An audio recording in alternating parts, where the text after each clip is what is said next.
Good afternoon out there. I've been resting a lot, and I've been wanting to come back because Francis wanted to see the cherry blossom trees out here at University of Washington. This is near an area called the Quadrangle, like a type of four corners, Growing up in Humbleton, there was a type of four corners of roads. It was called the Fork in the Road, and it was near Moonshine Hollow. Now, Babushka, that's where my grandfather, Edward, your great-grandfather, had his cherry orchard. Moonshine Hollow. To me, it was like the Garden of Eden. Now, historically, cherries were brought to the Pacific Northwest, actually from Iowa, around, 1847 or so, by some settler, some farmer guy. I forget his name. But they go way back to areas around like the Caspian and Black Sea. That's thousands of years ago. They're very popular all over the world. Japan has a special love for the cherry blossoms. The word for cherry blossom is sakura. It means revival. Yeah. A new awakening, a new birth. But if you look at the figures, the country that produces the most cherries is actually Turkey. Isn't that ironic? Let's have a look-see here.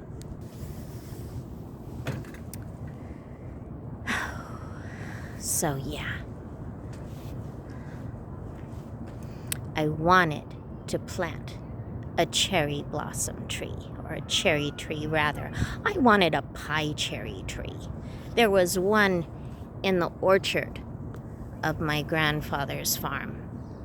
I would pick them and I'd put them in a plastic bag and set them on like a rock or a piece of concrete and let them cook in the sun, and I would eat them that way when I was a little kid. It was the main part of his orchard. Absolutely gorgeous. It's the afternoon right now, around 5 p.m. I've still been struggling with dealing with my sleep schedule. And that's okay, because the times that I have been not sleeping, I've been really working on my health. I think I've lost some weight. I even thought about dyeing my hair, putting henna back in it. My mother always liked it when I would put red tint in my hair. And you love to dye your hair. That's a beautiful thing. Keep doing it. I did it for years.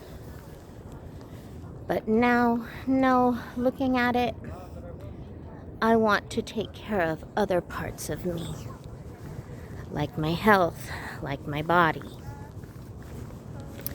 And I'm starting to love the silver. They're coming in salt and pepper streaks. And we're going to keep it that way, I think. Now, the cherry blossom trees, they originated in the Arboretum, which is a huge park affiliated with University of Washington. And yeah, I will show you and all the others parts of that Arboretum. To me, it is symbolic, especially when I met your father. Places we would go. A very, very tranquil, beautiful place. Look at these roses. They're not in bloom yet, but they will be. So gorgeous. But yeah, coming here reminds me of parts of Moonshine Hollow, only more grand. To me, my grandfather's orchard was the perfect playground, an imaginary park for children to play. And instead of this fountain here that is turned off, maybe due to the COVID, there was a creek, that led to a little pond where the turtles ruled. No fish, really, except for maybe a few eels, Grandpa would say. But he loved his cherries. There were a few apples, mainly green ones for making pies. And in the center of it was a fig tree. And he'd put me on his shoulders. And he'd raise me up so I could pick the fresh figs. Figs are a very healing fruit. They're actually as good as garlic. They kill germs, and they help the system digest. Cherries have a healing property as well. They actually relieve pain and inflammation. I don't know if you knew that, but if you are feeling dehydrated, you got aches and pains, you don't want to drink too much cherry juice or eat too many cherries, because they'll affect you just like plums. They're full of fiber. But they do help with pain.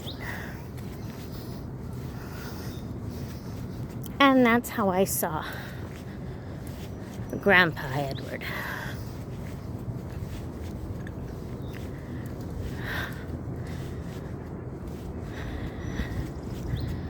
When they produce fruit,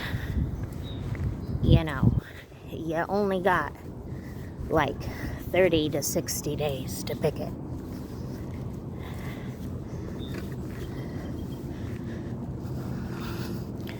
Oh, look at the colors.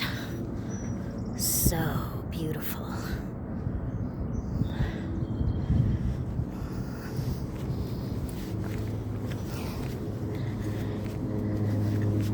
Mostly beans.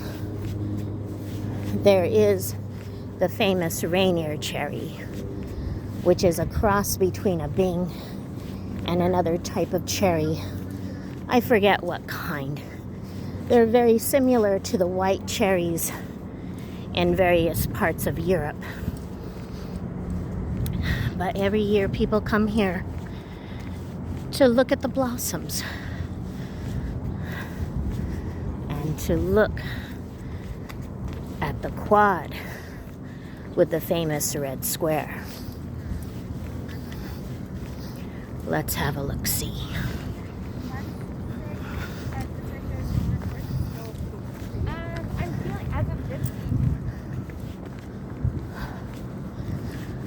I hope all of you out there are doing well.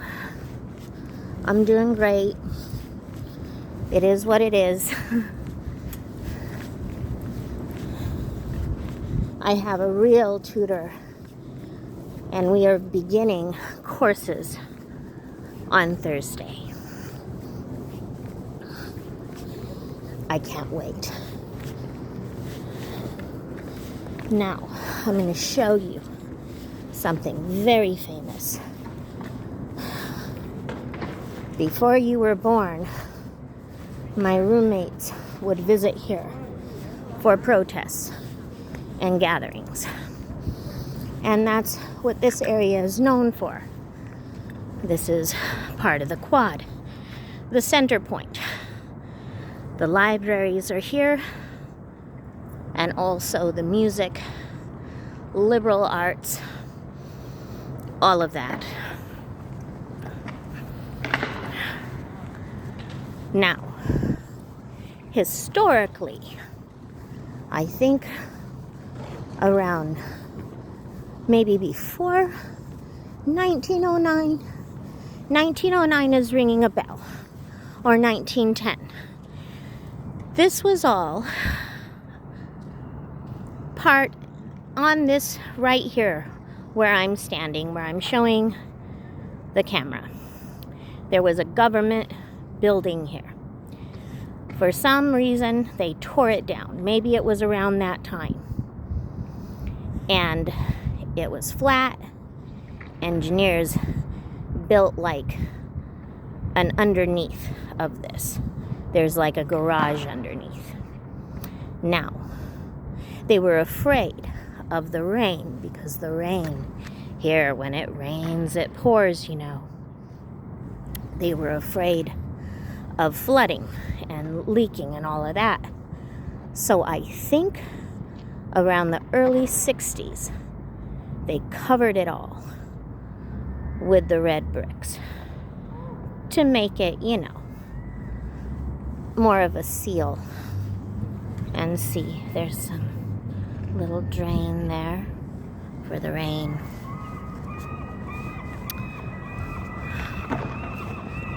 Oh, that's a cool sign. But it's a great place to tour and see things. And there's one of the libraries. You know how I love libraries. Whenever we would go to some place for a vacation or this or that, I would always have to visit one of the libraries. I don't know, Babushka, if you remember. But people who really know me, I'm that way. I gotta visit a library if I can. And maybe even a church or something like that. It doesn't matter what kind. Church, mosque, synagogue. I don't care. I like the buildings. I like to go inside.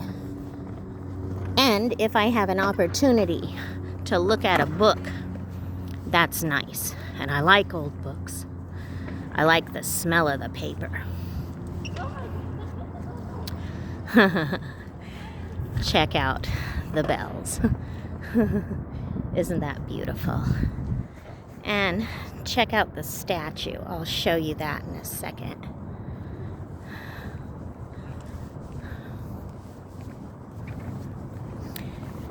I think once when you were a baby, I took you around this area. But it was truly hot. And even though, you know, you had some shade over you, over your stroller, a little covering, I think we were a bit dehydrated. Well, I know I was. I made sure you had plenty of water and everything. But we had to go on home. And that's okay. I think you slept through the whole thing anyways. You weren't very fussy.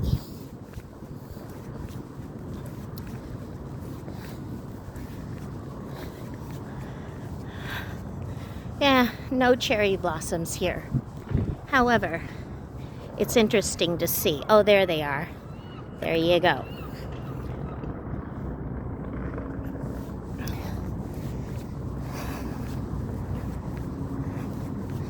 The blossoms will soon fall. And it's marvelous in the wind.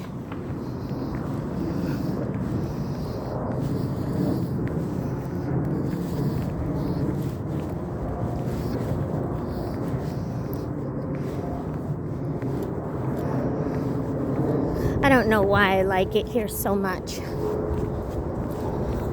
I knew some people who had the opportunity to go to school here. It's very expensive. One of my coworkers years ago when I was a waitress, she was a cook. She got her major here in Asian studies. And then she transferred over to the University of Hawaii. She was able to travel to parts of Asia like Vietnam.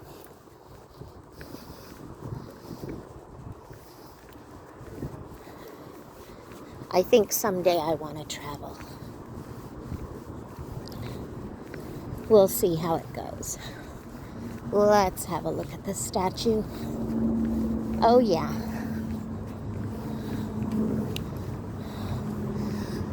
All right. This was contributed by the Daughters of the American Revolution. So this was contributed back in 1909. That makes a lot of sense, considering, how there was once a government building where we stand. So there's old Georgie boy up there, George Washington.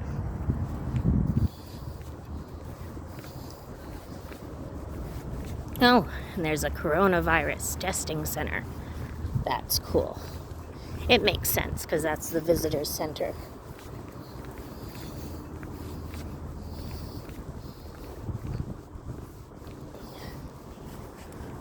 Isn't that a beautiful view? So you have the red square, and you have the quadrangle, 4 corners, and then you end up with the cherry blossom trees. And what do they symbolize? Well, what the hell do I know? I know what it makes me think of.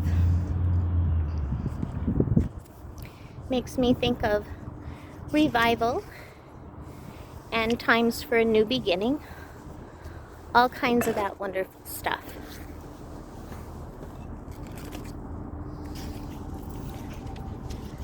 And it just feels so good to feel the sun.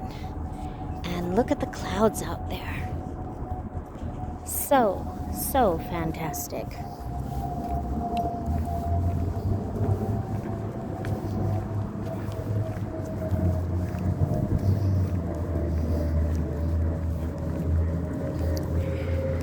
This is still known as an important place where there have been student protests.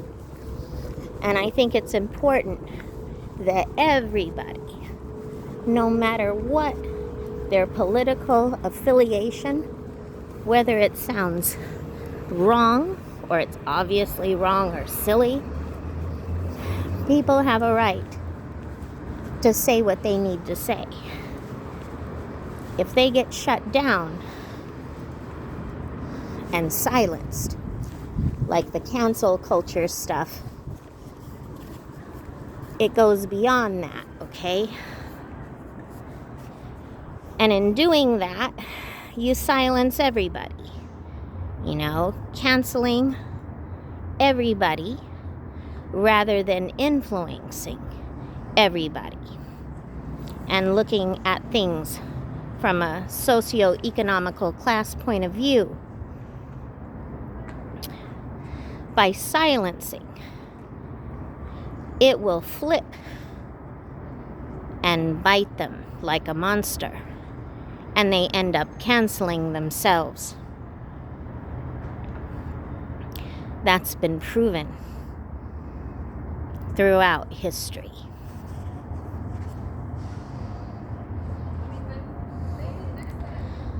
Old pirates, yes, they rob I. Sold I to the merchant ships. Minutes after they took I from the bottomless pit. But my hand was made strong by the hand of the Almighty. We forward in this generation triumphantly. Won't you help to sing these songs of freedom? 'Cause all I ever have Redemption songs. Redemption songs. Thank you for liking, sharing, and subscribing. And take care out there. Goodbye.